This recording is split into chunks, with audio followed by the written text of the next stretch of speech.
Movie की शुरुआत में एक खूबसूरत जगह को दिखाया जाता है और बैकग्राउंड वॉइस ओवर में ये कहा जाता है कि बेल्जियम का एक राजा जो अपनी सेना को तनख्वाह नहीं दे पा रहा था, उसने अपने एक आदमी को अफ्रीकन कॉन्गो नाम की जगह पर भेजा क्योंकि उसे पता चला था कि वहां पर डायमंड्स पाए जाते हैं। राजा को लगा कि अगर वो डायमंड्स को पालेगा तो उसकी समस्या सुलझ जाएगी। और हाँ, राजा के उस आदमी का नाम था लियोन। वो अपने आदमियों को लेकर कॉन्गो पहुंच तो जाता है, लेकिन वहां डायमंड्स निकालना इतना आसान नहीं था क्योंकि वहां पर एक पुराना कबीला डायमंड्स की रक्षा करता है। इन्हें देखते ही कबीले के लोग इन पर भालों की बरसात करने लग जाते हैं। जवाब में ये लोग भी उन पर शूट करते हैं और कबीले के कई आदमी मारे जाते हैं। अब ये लोग आगे बढ़ते हैं तो वहाँ और भी बड़ी तादाद में कबीले के लोग वेपन्स के साथ खड़े दिखते हैं। वो फिर इन पर हमला करके सभी को मार डालते हैं। सिर्फ लियोन जिंदा बच जाता है। एक आदमी लियोन को खत्म करने के लिए उनके पास आता है, लेकिन लियोन अपने माला उसके गले में फंसाकर उसे गिरा देता है। और तब उस कबीले का सरदार वहां जाता है। उसके हाथ में कुछ डायमंड्स होते हैं। वो कहता है कि मुझे पता है तुम इन डायमंड्स के लिए यहाँ पर आए हो, मैं तुम्हें इस प्रदेश के सारे डायमंड्स ला कर दे सकता हूँ, लेकिन उसके लिए तुम्हें मेरा एक काम करना होगा।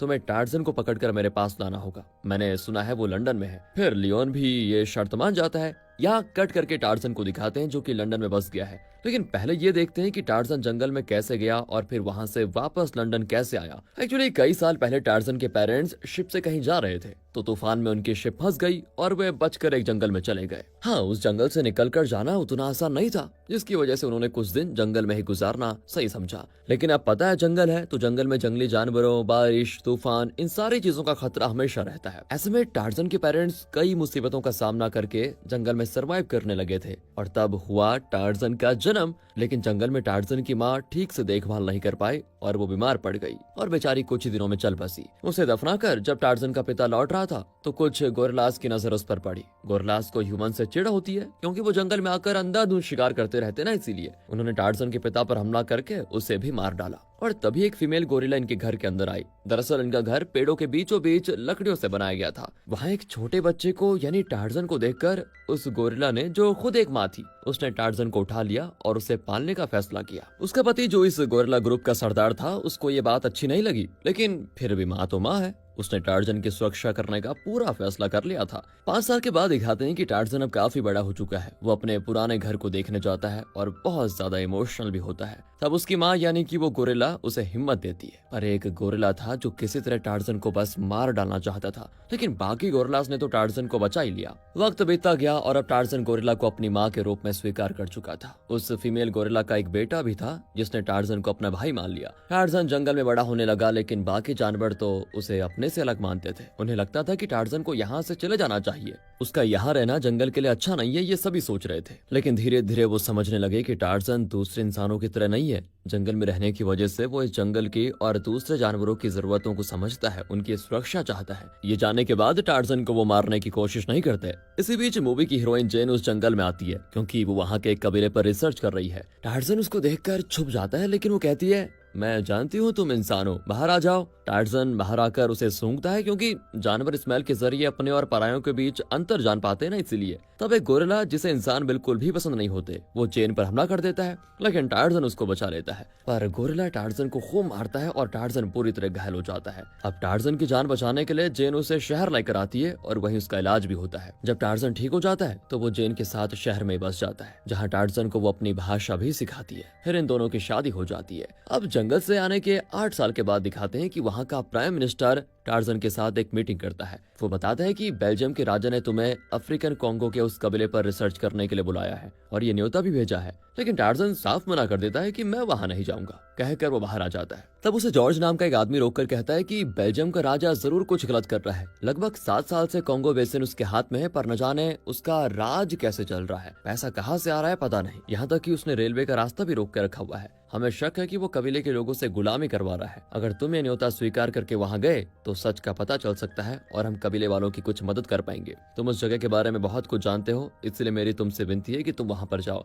अब ये सब कुछ सुनकर टार्जन का इरादा बदल जाता है और वो अफ्रीका कॉन्गो जाने का फैसला करता है। लेकिन जेन कहती है, मैं तुम्हें अकेले जाने नहीं दूंगी, मैं भी तुम्हारे साथ चलूंगी। टार्जन उसे समझाता है कि वहाँ तुम्हें बहुत खतरों का सामना करना पड़ेगा, लेकिन जेन जिद करती है कि जाएंगे तो दोनों साथ में, वरना तुम्हें भी मैं जाने नहीं दूंगी। अब टार्जन जेन को साथ ले जाने के लिए तैयार हो जाता है। फिर टार्जन और जेन अफ्रीका पहुंच जाते हैं और वहाँ के शहर और दूसरे जानवर बड़े प्यार से टार्जन से मिलते हैं, क्योंकि वो बचपन से टार्जन के साथ रह चुके हैं ना, इसलिए। दूसरी ओर लियोन को दिखाते हैं जो टार्जन की तलाश में निकल चुका है। यहाँ पर अफ्रीकन हाथी के दांतों का इलीगल बिजनेस भी चल रहा है। लियोन को पता चल चुका है कि टार्जन कॉन्गो जा रहा है। वो एक फाइनेंसर से मिलता है और कहता है मुझे एक बड़ी आर्मी की जरूरत है। बदले में वो उसे एक डायमंड देता है और कहता है कि अगर तुमने मेरे लिए सेना का इंतजाम करवाया तो मैं और भी डायमंड्स लेकर दूंगा। यहाँ टार्जन और जेन उस कबीले के गांव में पहुंच जाते हैं। टार्जन और जेन को देखकर कबीले के लोग बड़े खुश होते हैं। दरअसल जेन के पिता ने इन लोगों को अंग्रेजी सिखाई थी, इसलिए वे बड़े प्यार से जेन का स्वागत करते हैं। वहाँ पर एक आदमी भी होता है जो जेन का बचपन का दोस्त था। वो कहता है कि तुम इसी घर में कई साल रही, इसलिए तुम दोनों इस घर में रह सकते हो। उसी रात नाच गाना सब चलता है। तब कबीले का सरदार टार्जन को बताता है कि हमने सुना है राजा कुछ कबीले के लोगों को पकड़ कर लेकर जाता है और उनसे गुलामी करवाता है। कुछ लोगों को तो वो किसी और को बेच देता है, इसलिए हमने अपनी सुरक्षा का दोगुना इंतजाम करके रखा हुआ है। और उसी रात जब ये सभी सो रहे होते हैं तो लियोन अपने आदमियों के साथ वहां पर आ जाता है। वो सरदार से कहता है कि मेरे आगे घुटने टेको, लेकिन सरदार कहाँ किसी के आगे घुटने टेकेगा। वो नहीं झुकता और डट कर खड़ा रहता है। गुस्से में लियोन उसे शूट ही कर देता है। अब आवाज को सुनकर टार्जन वहां आता है, लेकिन लियोन उसे और जेन को पकड़ लेता है और फिर उसके आदमी कबीले के कुछ लोगों को बंदी बनाकर ले जा रहे होते हैं। पर आने वक्त पर जॉर्ज वहां पहुंच जाता है। वो लियोन और उसके आदमियों के साथ लड़ता है और कबीले के कुछ लोगों को बचा भी लेता है। अब टार्जन एक जगह गिर जाता है। लियोन दूसरे लोगों को बोट में चढ़ाकर वहां से जल्दी निकल जाता है। वो जेन को धमकाता है कि जब टार्जन तुम्हें बचाने आएगा तब मैं उसको पकड़ लूंगा। अगले दिन कबीले के कुछ लोग बच गए थे। वो बहुत उदास होते हैं क्योंकि न सिर्फ उनका सरदार मर चुका है बल्कि उनके साथियों को लियोन बंदी बनाकर ले जा चुका है। अब टार्जन अपना प्लान उन्हें समझाता है कि लियोन जरूर उन्हें ट्रेन के रास्ते से लेकर जाएगा, लेकिन उससे पहले हम वहां पहुंच जाएंगे और जेन और दूसरे कबीले वालों को बचा लेंगे। जॉर्ज भी उनके साथ जाने की जिद करता है, लेकिन टार्जन कहता है तुम हमारी तरह तेज नहीं भाग सकते, इसीलिए तुम नहीं जाओगे। लेकिन जॉर्ज कहता है कि मैं मैनेज कर लूंगा। सब बहुत तेज भागते हैं, लेकिन जॉर्ज भाग नहीं पाता। जैसे तैसे वो एक ऊंची चट्टान पर पहुंच जाते हैं, जहां से फिर उनको ट्रेन को पकड़ना है। जॉर्ज कहता है कि ट्रेन 60 किलोमीटर की रफ्तार से चलती है भाई, उसे पकड़ोगे कैसे? टार्जन कहता है कि हवा में उड़कर पकड़ेंगे। ये कहकर वो सभी नीचे जंगल में कूद पड़ते हैं और कोई रास्ता न पाकर जॉर्ज भी कूद पड़ता है। वहाँ बड़े बड़े पत्थर होते हैं जिनके ऊपर ये लोग भागने लग जाते हैं। इन पेड़ों की टहनियों से लटकते हुए जड़ों को पकड़कर वे आराम से आगे बढ़ने लग जाते हैं, लेकिन बेचारा जॉर्ज एक टहनी को पकड़ता है और फिसल कर गिर जाता है। आखिर में फिर टार्जन कह देता है कि मुझे पकड़ लो, मैं तुम्हें आराम से लेकर चला जाऊंगा। जॉर्ज टार्जन की पीठ पर चिपक जाता है और एक जड़ को पकड़कर टार्जन उसको लेकर ट्रेन की ओर उड़ पड़ता है। ये दृश्य यार सच में मस्त, मतलब देखने लायक होता है, मजा आ जाता है। वो ट्रेन के ऊपर लैंड करते हैं तो पता चलता है कि कबीले के लोगों के हाथ पैर बंधे हुए हैं और उन्हें गुलाम बनाकर ले जाया जा रहा है। ये सब कुछ देखकर टार्जन को बहुत गुस्सा आता है। वो नीचे कंपार्टमेंट में घुसता है जहाँ पर कुछ सोल्जर्स होते हैं। टार्जन अकेला ही सबको मार गिराता है। ट्रेन में एक इंजीनियर भी होता है जो बताता है ये लोग यहाँ एक रेलवे ट्रैक बनाने जा रहे हैं, उसी के काम के लिए लोगों को ले जाया जा रहा है। अगर ये रेलवे ट्रैक बन गया तो यहाँ के डायमंड्स और दूसरे मिनरल्स का लगभग सारा सफाया हो जाएगा। इन चीजों को यहाँ से ले जाने के लिए ही ये ट्रैक बनाया जा रहा है और ये सब कुछ राजा का ही काम है। यहाँ जेन और उसके दोस्त को लियोन ने बंदी बनाकर रखा होता है। वो जेन की मर्जी के खिलाफ जबरदस्ती उसे अपने साथ डिनर के लिए बुलाता है और कहता है अगर तुम नहीं मानी तो तुम्हारे बचपन के दोस्त को मार डालूंगा। ना चाहते हुए भी जेन उसके साथ डिनर करने लग जाती है। वो बताता है कि बस कुछ ही दिनों में हम यहाँ सारे नेचुरल रिसोर्सेज का सफाई कर देंगे, और रही बात टार्जन की, उसे तो मैं कबीले के सरदार को सौंप दूंगा। उसने वादा किया था कि टार्जन के बदले में वो मुझे उस प्रदेश के सारे डायमंड्स निकाल कर देगा। तब जेन बताती है कि वो सरदार इसलिए टार्जन की जान के पीछे पड़ा हुआ है क्योंकि टार्जन ने उसके बेटे को मार डाला, और मुझे यकीन है कि अपनी पत्नी को बचाने के लिए टार्जन तुम्हें भी मार डालेगा। यहाँ टार्जन कबीले के लोगों को आजाद करवा चुका होता है। फिर वो जेन को बचाने के लिए निकल पड़ता है। रास्ते में कई जानवर, ऑस्ट्रिच वगैरह इनके बहुत करीब से निकलते हैं। जॉर्ज कहता है कि क्यों ना हम एक ऑस्ट्रिच पर बैठकर आराम से आगे बढ़े। टार्जन कहता है कि अगर तुम्हें अपनी जान प्यारी है ना तो ये आइडिया मन से निकाल लो। फिर दोनों जंगल के अंदर पहुंच जाते हैं। वहां पर एक गोरिल्ला ग्रुप इन पर हमला करने को तैयार होता है। जॉर्ज तो उन्हें शूट करने जाता है, तभी टार्जन कहता है अगर तुमने एक को शूट किया तो बाकी गोरिल्लास तुम्हें जिंदा नहीं छोड़ेंगे, याद रखना, इनके सरदार से मैं लड़ूंगा। कहकर वो सरदार से लड़ने के लिए तैयार हो जाता है। दरअसल ये गोरिल्ला और कोई नहीं, टार्जन का भाई है, यानी उसी गोरिल्ला माँ का बेटा जिसने टार्जन को पाला था।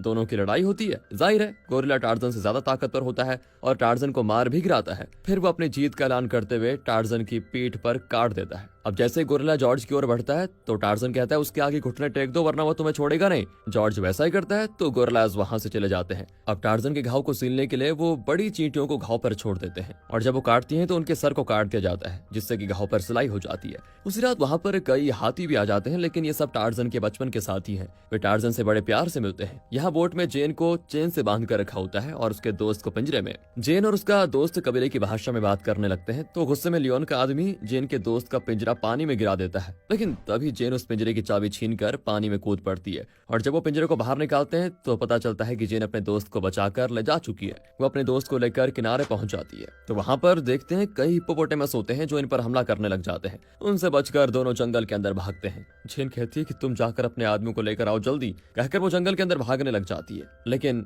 उसके सामने एक और गोरिल्ला ग्रुप आ जाता है। जेन जानती है कि इनके सामने घुटने टेक दिए तो गोरिल्लास कुछ नहीं करेंगे। वो चुपचाप घुटने टेक देती है, लेकिन तभी लियोन अपने आदमियों के साथ वहां पर पहुंच जाता है। वो जेन को धमकाता है कि अगर तुम नहीं आई तो मैं सभी गोरिल्लास को शूट करवा दूंगा, इसलिए वो भी उसके साथ जाने के लिए मान जाती है। लेकिन लियोन के आदमी गोरिल्लास पर अंधाधुंध शूट करने लग जाते हैं। जेन चिल्लाती है कि प्लीज उन्हें शूट मत करो, लेकिन कहा वो नहीं मानता। फिर गोरिल्लास भी लियोन के आदमियों को पीटने लग जाते हैं। ये आवाजें टार्जन को सुनाई देती हैं और वो तुरंत जंगल के अंदर पहुंच जाता है। अब इससे पहले कि लियोन के आदमी टार्जन के भाई यानी उस गोरिल्ला को कुछ करते, टार्जन उसे बचा लेता है। फिर दोनों मिलकर लियोन के आदमियों को पीट देते हैं, लेकिन इसी बीच लियोन जेन को लेकर जा चुका होता है। लियोन जेन को लेकर उस कबीले के सरदार से मिलने जाता है जिसने उसे डायमंड्स देने का वादा किया था और यहाँ फ्लैशबैक में दिखाते हैं कि ये सरदार टार्जन के पीछे आखिर पड़ा हुआ है क्यों। दरअसल सरदार का बेटा एक दिन शिकार कर रहा था और उसने टार्जन की माँ यानी उस गोरिल्ला का शिकार कर दिया। गुस्से में टार्जन ने सरदार के बेटे को मार डाला और अब प्रेजेंट में दिखाते हैं कि टार्जन भी सरदार के पास पहुंच चुका है।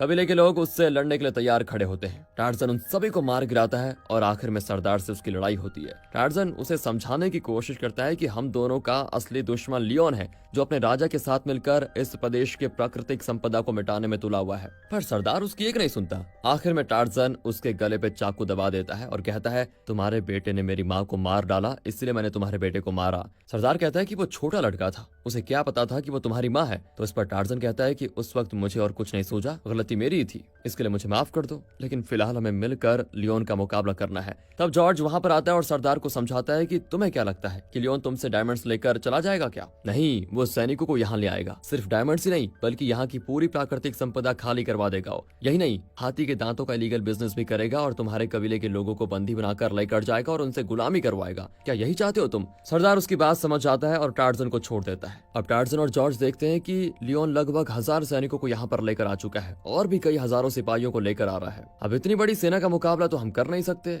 मुझे अपने दोस्तों की मदद लेनी होगी, कहकर टार्जन अपने साथियों को लेकर आ जाता है, यानी सारे जंगली जानवरों को। शेर से लेकर जंगली सांड तक हर तरह के जानवर सेना पर हमला बोल देते हैं और वो भी उस वक्त जब वो आराम कर रहे थे। टार्जन एक सांड पर बैठकर उस जगह पहुंच जाता है जहां जेन को बांध कर रखा हुआ है। वो सबसे लड़कर जेन को आखिर बचा लेता है। दूसरी ओर जॉर्ज एक मशीन गन से लियोन की बोट को डैमेज कर देता है। यहाँ टार्जन लियोन से भिड़ जाता है, लेकिन वो अपनी माला टार्जन की गर्दन पर फंसा देता है। तब टार्जन कुछ आवाजें निकालता है जिससे वहां पर कई सारे मगरमच्छ आ जाते हैं। इसी बीच टार्जन किसी तरह उस माला को तोड़कर लियोन को पकड़कर पानी में कूद पड़ता है और वो मगरमच्छ का शिकार बन जाता है। तभी वहां पर फाइनेंसर आता है जिसे लियोन ने डायमंड्स देने का वादा किया था और उन डायमंड्स के बदले में फाइनेंसर उसे 20,000 सैनिक देने वाला था, लेकिन यहाँ की हालत देखकर वो जान बचाकर भाग जाता है और इस तरह टार्जन कबीले के लोगों और इस प्रदेश को भी बचा लेता है। यहाँ जॉर्ज प्राइम मिनिस्टर को कुछ डॉक्यूमेंट्स देता है जिनसे साफ जाहिर होता है कि बेल्जियम का राजा अफ्रीकन कॉन्गो रीजन में कई लीगल काम करवा रहा था